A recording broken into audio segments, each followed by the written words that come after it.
What is going on, everybody? Back at you with another late night edition of Move the Chains podcast with your host and the man of the hour, Sam McIntyre. We're doing well tonight. And on this beautiful, terrific Tuesday, we had crazy Monday night games. I'm still a little weirded out by the double headers on Monday night, but we'll get to that. That's a whole nother discussion for another day. I did want to hit on the two Monday night games, what my reactions were for both, but I'm going to start with the Titans-Dolphins. Listen, that was a get-right game for the Titans, excuse me. They needed to get that one. 0-3. They got to get some momentum going, okay? I like what they've done in Tennessee. I think their defensive coordinator's done a nice job. Despite Will Levis, my guy, Mr. Mayonnaise-loving, gross, loving quarterback that they have. Listen, does he drive me nuts with the turnovers? Absolutely. The week one was egregious. The second one that he threw, the second turnover he had against the Jets week two, awful. Those two are horrible. I can't get them out of my head. I defend the kid, but those I can't defend on. Now, the pick six he threw, listen, it was a hitch route. He stared him down. That's young quarterback mistakes. Next time, pump one way, go back the other, and try and fool the safety in that way. But Jair Alexander made a great play. That's why they pay him top 5 cornerback money in Green Bay. So, but then Will Levis last night reverted to what I've been fearing. He's Jake Cutler light. I said this with Nick Deaton last week on my shared video with him, the live stream on Instagram, and I'm going to say it now. And then he got hurt tonight. So now it puts a real jeopardy in Tennessee what you're going to do. Do you go in the draft and get a quarterback? I would not. You put all your money and you put all this investment into Will Levis. You put pieces around him to make it work. Now, I will say this with him. That offensive line is still a work in progress. Shout out to my Aunt Colleen's husband, Uncle Mark, Uncle Rock. Love you guys. His friends, Bill Callahan, listen, they're going to get that right. His son's doing a great job at play calling and getting that right. But they're a work in progress. This is offensive line needs work. You watch that Green Bay game, that right tackle had bad footwork and let Lucas Van Ness inside to get to Will Levis and force the fumble. Listen, he got hit he got sacked 8 times in that game to hit 12. I got to defend the kid. I go, what do you want him to do? It's like Aaron Rodgers Sunday. I don't know. There's not much you can do. And then the flip side, Miami last night. I don't know. They're just a mess. They've been a mess for most of my life. Outside the blimp years with Dave Wanstead and the 08 year, which was weird. You know, then when they went from 1 to 11, that was a great year. I was a huge Dolphins fan. That was a little bit of a side note for like the biggest one for like a year and a half. I had everything Dolphins, everything craziness. But now I've got my teams. So this really screams to me what's wrong with when you pay a quarterback. Okay? Excuse me. Last night, my dad, Charlie McIntyre, God love you, love him as my dad. He's at the game last night. And it was shitty. I called him the night, and I got to tell you, I think Miami's in trouble. I don't know what's going on. I think when they don't have Tua, he's like a point guard. He gets the ball to everybody. But you got to get this offensive line right. You know, if there's 2 teams in the NFL that are literally Madden teams, it's the Bears and the Dolphins. That's it. And I also think that they've always been historically kind of weird, right? I mean, the Bears with their old ownership and that nonsense. And then Miami, they've always been kind of, they're all right. Not great. They're good. You know, they have moments. But they haven't got the quarterback right ever, so they're like the Bears. You know? But I don't know. I'm kind of done with Miami. Mike McDaniel's overrated to me. He's getting too cool for school. He was cool a couple years ago, but he's wearing capris. What are you doing? Great, you're fashionable. Woohoo! You're in Miami. I'm in Miami, bitch. Woo! Want to party? Okay? But I'm out. I'm out. And then, so I want to get to the other game. The more entertaining game last night. Seattle Seahawks against Detroit Lions. That, to me, was awesome last night. Listen, I know the Lions got outgained by gave up 500 yards of offense, and I'll get to them in a second. But I'll tell you what. I said this before the year with Seattle. I think my thing is kind of coming around on the forefront of why I think this team is interesting. They have about as good a three-headed monster receiver that I might ever see. Because you got DK is a modern-day Terrell Owens, 6'4", 235 body, size, frame, you name it. Reminds me of Terrell Owens with the long strides and the speed. He's got better hands than T.O., but plays with that energy. Now, sometimes it can be a little distracting, a little bit head case, okay? Like Mike Evans with Lattimore, but I can't knock what he's doing. He's playing phenomenal football. He's a stud. He's a top, I'd say, 12 receiver in football. And maybe some Sundays he's a top 10, in my opinion, the way he plays. And then obviously Tyler Lockett, who I can't forget to mention, he's been a stud. Seattle doing this without 4 of their defensive players last night. They ran into a bustle like the Bills did Sunday night against the Ravens. So I'm not losing too much sleep on Seattle. That felt like a playoff game to me. But credit to Seattle for keeping that game close. I thought it was a blowout last night. It felt like it. But I kind of went in going, it's going to be a shootout. Excuse me. So I'm buying Seattle. Listen, they're a good football team. And Mike McDonald has really done a nice job. I know Pete Carroll is a Hall of Fame coach. But you kind of felt like it was kind of too loosey-goosey. Not a lot of discipline near the latter years of Pete Carroll. But now you get a guy who I've heard people say in Baltimore, boy genius is Mike McDonald, okay?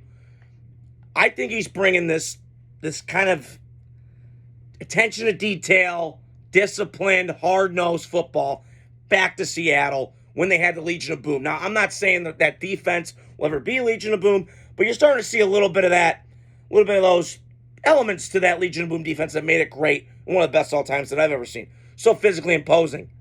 I mean, those Niners Seahawks games were like bloodbaths. They were like rock 'em, sock 'em, slug it out, like just punch it out, let's go.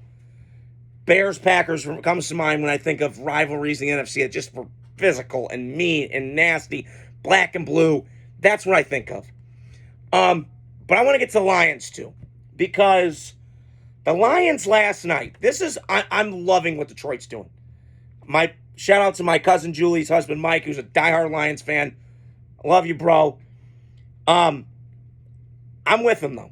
This Lions team, I'm all bought in. Listen, I was at Detroit last year when the Raiders played in Monday night when Davante was just a mess. And I'll get to Davante in a second. That's a whole nother discussion. My point is, this Lions team can play with anybody. I really believe that. In the NFC, they can play with anybody. If Lions and Commanders played right now, that would be Chiefs, Rams of 6 years ago. It would be barn burns. You got creative play calls and defense that got some stars on it with Jonathan Allen and Deron Payne and some of those guys. So I think the Lions are set up. Listen, they play a lot of their games at home in a dome on that turf. So I'm not too worried about it. But I really feel like the Lions, Jared Goff played phenomenal last night. Their offense and their creativity from Ben Johnson on is just phenomenal. And I can't thank enough. Brad Holmes he fits Detroit.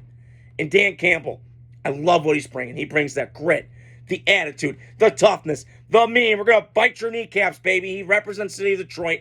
I love it. The grit, the fight. He's got that in him. But he's got to be a little bit better situational. But I am still worried a little bit with the Lions when it comes down to it. Okay. You're winning now. And I get it. But you got to be better situational football. It's 6 minutes to go, Dan. Run the fucking ball, bro. Sometimes we think players choke. I think coaches have malpractices too. A prime example. Last year, side note, Chargers played the Dolphins. First game of the year last year on opening day. Brandon Staley decided, you know what, guys? We're just going to play Tyreek Hill one-on-one. Fastest guy in the league. Okay, let's see how that goes. 10 for 217 and 2 tutties. Just saying. So, we overthink a lot in football, mainly with the coaches. So, the Davante Adams situation, look, I'm a Raider fan. I love you. But it seems like we can't get out of our own fucking way. And I'm being honest, and I'm being nice. But, God, it's hard for me to root, man. It is bipolar as shit. Now, my first reaction when I got the news today, because I had this in my head, what I was going to say on here tonight. The Raiders, listen, Davante, I get he left Green Bay. But when you leave an organization like the Packers, who have 14 of the 21 years have been to the playoffs, you go from that, top of the line, to the Raiders, who have been two times in 21 years. So you left that for that. So I can't feel sorry for Davante in that sense. That felt like an emotional thing to me. I understand you want to reunite with Derek Carr. I get all that. And I understand where his frustrations are in that sense. But, dude, you left a really well-run organization in the Packers. And we can pick on them. I have to at times. But you left that for the Raiders. I'm just saying, I can't defend you. And you're going to get a second-round pick for him, I think, because this isn't 5 years ago. If you got him 5 years ago, sure, why not? You can get a first-round pick for him. That wouldn't be an issue. But where are the Raiders going to wake up? There's just always some bullshit. It's like a volcano. It just, underneath the surface, and it just blows up. Every year it does, it seems like. So, when it rains, it pours. Luke Combs had that song. When it rains, it pours. Okay? But I don't know. Right now with Davante, listen, man. When AP said the business decisions, I think he kind of pointed to Davante. And I watched clips of that Netflix documentary, a receiver on Netflix, and Davante didn't paint himself in the right light. Because I know what Tillman Pierce is trying to do. He's trying to bring the Dan Campbell, D'Amico Ryans kind of culture to the Raiders. Now listen, I've appreciated what he's brought so far. The penalties have been down. They have not been the league leaders like they've always been for 22 years. 14 since I've been watching. They have a physical game to them I like. They have weapons on offense. My only thing with the Raiders, though, okay, you give Adams away. Okay. I don't love it, but please, the only thing I hope does not happen. Chase Mathis, I love you. You're my guy. But if he goes to Kansas City, I don't know. If I'm him, Davante, do not go to the Jets.